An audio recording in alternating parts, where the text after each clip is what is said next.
तो बच्चों अभी तक हम लोगों ने पढ़ा था बेलमेंट। अब हम पढ़ने जा रहे हैं प्लेज। प्लेज भी एक तरह की बेलमेंट ही है। वैसे नॉर्मल सर्कमस्टांस में आप लोगों ने देखा होगा, जब किसी व्यक्ति को लोन चाहिए होता है तो जो लोन देने वाला है वो कुछ गुड्स अपने पास सिक्योरिटी के रूप में रखवा लेता है कि तुमने यदि मेरा लोन या ब्याज नहीं चुकाया तो मैं इन गुड्स को बेचकर अपने पैसे रिकवर कर लूँगा। तो इसी चीज़ को हम प्लेज कहते हैं।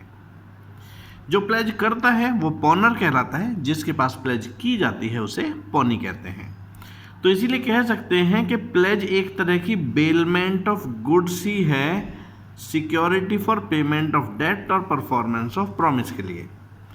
यानी कि जब एक व्यक्ति ये कहता है कि मैं आपका काम पूरा करके दे दूंगा, या एक व्यक्ति कहता है कि मुझे लोन दे दो मैं आपका लोन चुका दूंगा, और लोन देने वाला या काम देने वाला कुछ गुड्स उसके सिक्योरिटी के रूप में अपने पास रखवा लेता है, तो उसे हम प्लेज कहते हैं। तो प्लेज भी एक तरह की क्या हुई, बेलमेंट ही हुई, क्योंकि इसमें तो एक व्यक्ति दूसरे को स्पेसिफाइड पर्पस के लिए गुड्स दे रहा है। और स्पेसिफाइड गुड्स क्या है, वो स्पेसिफाइड गुड्स हैं कुछ मूवेबल गुड्स, और स्पेसिफाइड पर्पस है वादा, पैसे चुका देने का या काम पूरा करके दे देने का। तो इसीलिए कहा bailment of goods as a security for payment of डेप्ट और performance of promise is called pledge. The bailor is called pawnor and the bailee is called pawnee. तो अब बेलर बेली कह लो, इस केस में प्लेजर प्लेजी या पॉनर पॉनी कह लो, मतलब एक ही है। यानी कि देखा जाए तो हम कह सकते हैं कि प्लेज भी एक विशेष तरह की बेलमेंट ही है। प्लेज भी एक विशेष स्पीशीज की बेलमेंट ही है। यह है bailment of goods as a security for payment of डेप्ट और परफॉर्मेंस ऑफ प्रॉमिस। जो पर्सन प्लेज करता है उसे प्लेजर कहते हैं, पॉनर के नाम से भी जाना जाता है। जिसके पास प्लेज करते हैं यानी कि बेली, उसे प्लेजी या पॉनी कहते हैं। खास बात है प्लेज में कोई ओनरशिप का चेंज नहीं होता, केवल और केवल सिक्योरिटी के रूप में गुड्स अपने पास रखवा लिए जाते हैं। कुछ एक्सेप्शनल सर्कमस्टांस में प्लेजी को बेचने का अधिकार मिल जाता है गुड्स प्लेज के संबंध में, वो है डिफॉल्ट, जिसे हम पढ़ेंगे अभी थोड़ी देर में।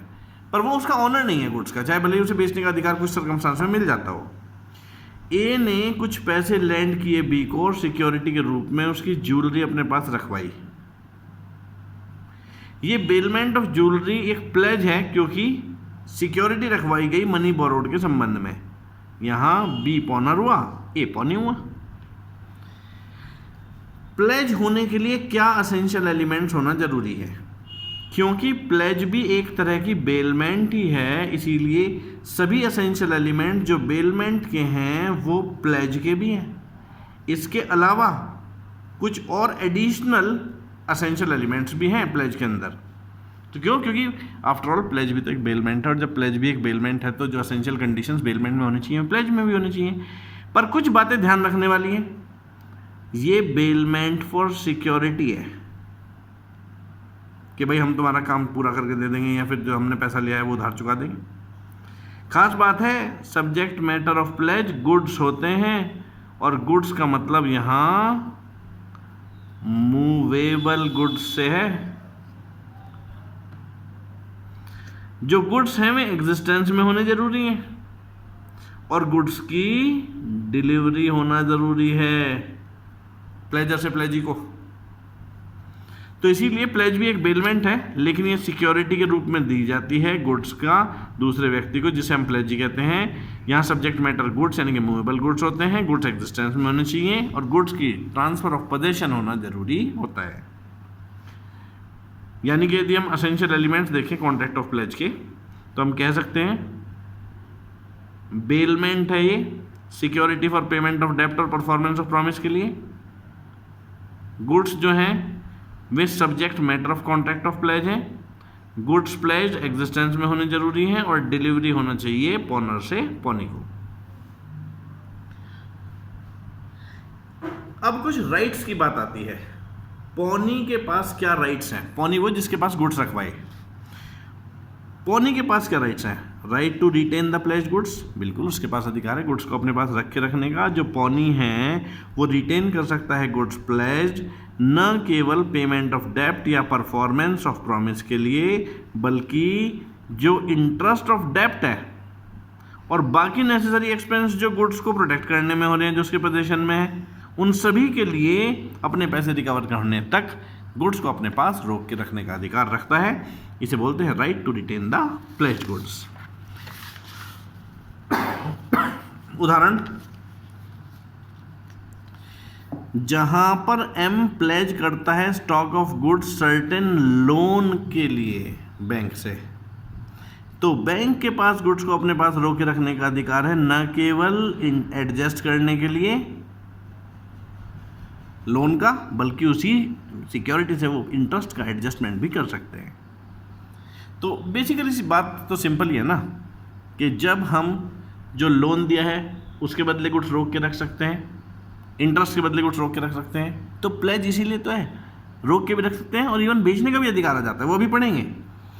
Right of retention for subsequent debts, विशेष बात, पौनी यदि इसके विपरीत कोई कॉन्ट्रैक्ट नहीं हुआ है तो रोक के रख सकता है गुड्स प्लेज उन किसी डेप्ट या प्रॉमिस के लिए जो उससे अलग हैं, जिसके लिए प्लेज क्रिएट की गई थी।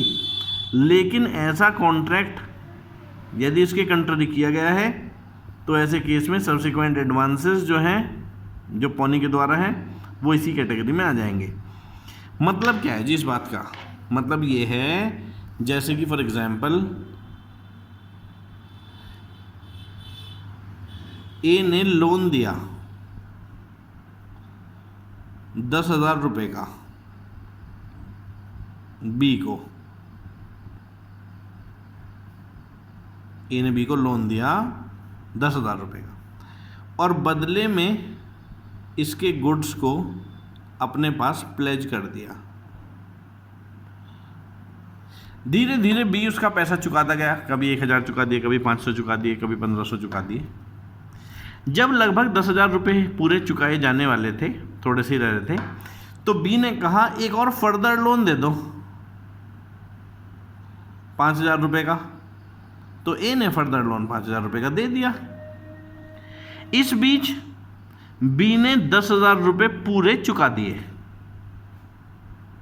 10,000 रुपये पूरे चुकाने के बाद बी कहने लगा, लाओ भैया वो सिक्योरिटी दे दो जो मैंने प्लेज के रूप में रखवाई थी। तो ए कहने लगा कि तुमने लेकिन 5,000 रुपये और ले रखे उधार के, भी वे भी तो चुकाने हैं। तो बी कहने लगा, लेकिन सिक्योरिटी तो मैंने पहले लोन के बदले रखवाई थी ना। यहां बी का ऐसा कहना गलत है, क्योंकि ए के पास राइट है रिटेंशन ऑफ सब्सिक्वेंट डेप्ट्स के लिए। तो जब तक इसके खिलाफ कोई कॉन्ट्रैक्ट नहीं हुआ है, तो यदि सब्सिक्वेंट डेप्ट्स बगैर कुछ कहे भी दिए गए हों, तब भी रिटेंशन का अधिकार तो प्लेजी के पास बना ही रहता है सब्सिक्वेंट डेप्ट्स के लिए भी। C right, pawnee's right to extraordinary expenses incurred. Pawnee भी तो बेली है ना, एक्चुअली पौनी भी तो एक बेली ही है। तो क्योंकि पौनी भी एक बेली है, तो जब बेली के पास एक्स्ट्राऑर्डिनरी एक्सपेंस कवर करने का अधिकार होता है, गुड्स को प्रोटेक्ट करने में जो लग गए, तो पौनी के पास भी होगा। The pawnee is entitled to receive from the pawnor extraordinary expenses incurred by him for the preservation of the goods pledged. For such expenses however he does not have right to retain the goods. वो extraordinary expenses में अपने सू करके तो पैसे recover कर सकता है यदि नहीं दिए जा रहे, पर वो गुड्स को उनके खिलाफ रोक के नहीं रख सकता। अब ये बात है विशेष ध्यान रखने वाली।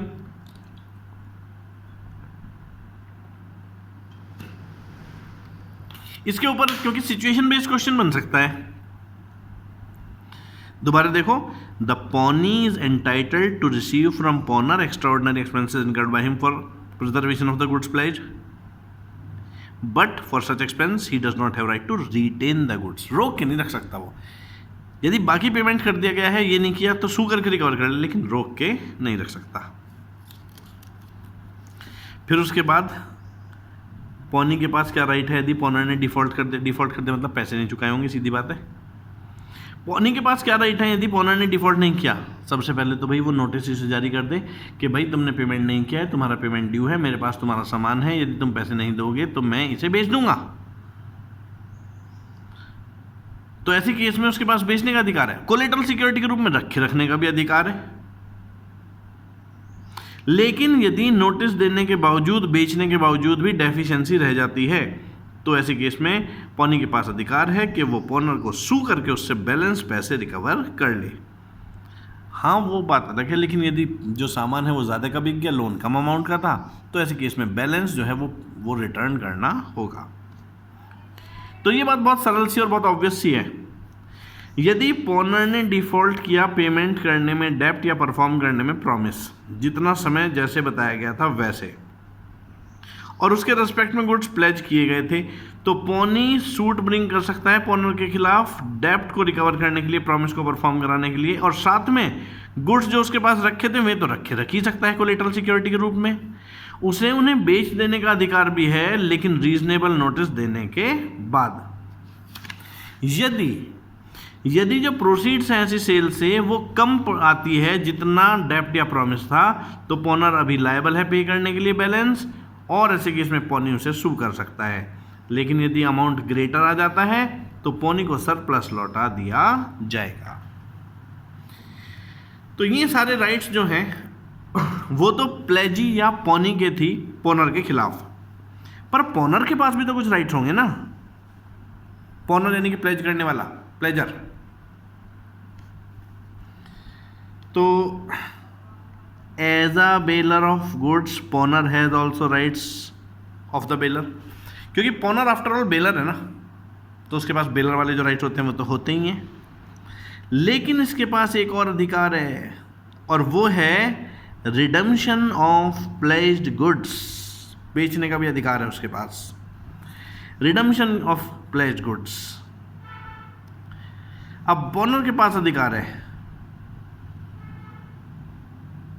नहीं, अच्छा ये 170 भी पढ़ेंगे। Redemption of pledged goods, right to redeem जिसे कहते हैं, पॉनर के पास बेचने का नहीं, वो गलती से मुंह से निकला था। अब यहाँ पर बाकी जो बेलर वाले अधिकार पॉनर के पास हैं वे तो हैं ही, इसके अलावा एक और अधिकार है जिसे हम बोलते हैं राइट टू रिडीम, सेक्शन 177, जो कि बहुत इंपॉर्टेंट है। समझते हैं उसे, राइट टू रिडीम का क्या मतलब होता है, ध्यान से देखना। Right to redeem, right to redeem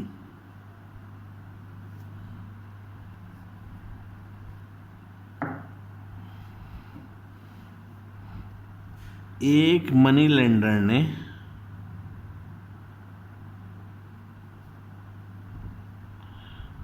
एक बोरोवर को लोन दिया जिसने गुड्स की सिक्योरिटी के रूप में अपने गुड्स यहां पर प्लेज कराए। अब ये बन गया पॉनी और ये बन गया पॉनर। गुड्स प्लेज हो गए ना, पॉनर पॉनी बन गया अभी। अच्छा जी, फिर क्या हुआ? ड्यू डेट पर इसने कहा लाओ जी लोन चुका दो, पर इस पे पैसे ही नहीं थे। इसने कहा भैया मेरे पास तो पैसे नहीं है, गुड्स बेच लो। अब इसे बहुत बुरा लगा, इसने कहा भाई यार ये तो गलत बात है, भाई पैसे लिए थे सिक्योरिटी के रूप में रखे थे, इसका मतलब ये थोड़ी तुम देने के नहीं पैसे, मुझे सिक्योरिटी बेचनी पड़ेगी। पर मजबूरी क्या करूं, सिक्योरिटी बेचनी पड़ेगी। अब इसने सिक्योरिटी बेचने के लिए न्यूज़पेपर में नोटिस निकलवा दिया कि मैं ऑक्शन सेल से सिक्योरिटी बेचना चाहता हूँ। इसे नोटिस ऑफ सेल दे दिया। इससे पहले कि ऑक्शन की डेट आती, इसके पास कहीं से पैसे आ गए, तो ये पैसे लेके इसके पास पहुँच गया कि भैया मुझे तो ना अपने गुड्स ही छुड़वाने हैं, ये लो अपने पैसे विद इंटरेस्ट। अब प्लेजी का दिमाग खराब हो गया, उसने कहा भाई ये क्या ड्रामा है, कभी कुछ कभी कुछ। कह रहा मुझे नहीं लेने पैसे, मैं तो बेच के ही रिकवर करूँगा, मैं तो बेचूंगा इसे। आंसर है नो, क्योंकि प्लेजी के पास नहीं, क्योंकि प्लेजर के पास हमेशा अधिकार होता है कि वो अपने डेप्ट रिडीम कर सकता है और अपने गुड्स प्लेज वापस मांग सकता है किसी भी समय एक्चुअल सेल हो जाने से पहले पहले। क्योंकि अभी तक ऑक्शन सेल के लिए उसने एडवर्टीजमेंट निकलवाया था, ऑक्शन सेल ना हुई थी, ना किसी को गुड्स बिके थे, तो इसके पास अपने डेप्ट रिडीम करने का हमेशा अधिकार है। लेकिन जब ये डेप्ट रिडीम करेगा तो डेप्ट प्लस इंटरेस्ट प्लस जो इसके एक्सपेंसेस हो गए हैं सेल के एडवर्टाइजमेंट वगैरह देने के, वो सब ये पे करेगा इसे। पर ये इसके डेप्ट रिडीम करने से इसे रोक नहीं सकता है, इसे अपने डेप्ट हमेशा रिडीम करने का अधिकार होता है गुड्स के एक्चुअल सेल हो जाने से पहले। और पॉनर के इसी अधिकार को राइट टू रिडीम डेप्ट का अधिकार कहा जाता है। यदि जो समय स्टिपुलेट किया गया है पेमेंट ऑफ डेप्ट या परफॉर्मेंस ऑफ प्रॉमिस के लिए, जिसके लिए प्लेज की गई थी, और पॉनर ने कर दिया डिफॉल्ट पेमेंट ऑफ डेप्ट या परफॉर्मेंस ऑफ प्रॉमिस करने में बताए गए समय के अंदर, उसके बावजूद भी वो गुड्स प्लेज को रिडीम कर सकता है बाकी किसी सब्सिक्वेंट टाइम पर एक्चुअल सेल हो जाने से पहले। पर उसे ऐसे केस में पे करना होगा सारी बाकी खर्चे भी जो उसकी डिफॉल्ट के कारण उत्पन्न हुए हैं। इसे बोलते हैं पॉनर का राइट टू रिडीम डेप्ट। तो ये तो एक विशेष ही अधिकार था पॉनर का कि मैं अपना डेप्ट कभी भी रिडीम कर सकता हूँ गुड्स के एक्चुअल सेल हो जाने से पहले डिफॉल्ट के केस में। इसके अलावा जो जनरल राइट्स हैं, अदर राइट्स जिन्हें कहेंगे, पॉनी की ड्यूटी हैं, पॉनर के राइट्स हैं। तो पॉनी की ड्यूटीज हैं, पॉनर के राइट्स हैं। क्या है वैसे पॉनी की ड्यूटीज? पॉनी की ड्यूटी है कि गुड्स प्लेज्ड का ध्यान रखे, रीजनेबल केयर। वो तो वैसे हर बेली की होती है, तो पॉनी की भी ड्यूटी है कि गुड्स प्लेज का वो ध्यान रखे।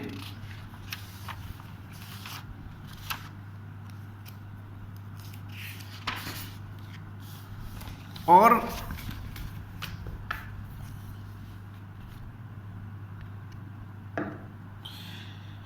ड्यूटी है कि गुड्स का अनऑथराइज्ड यूज ना करे।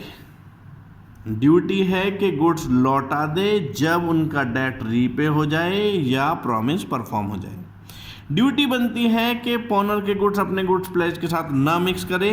ड्यूटी बनती है कि गुड्स के साथ कोई इनकंसिस्टेंट यूज ना करे जो बेलमेंट या प्लेज की शर्तें हैं।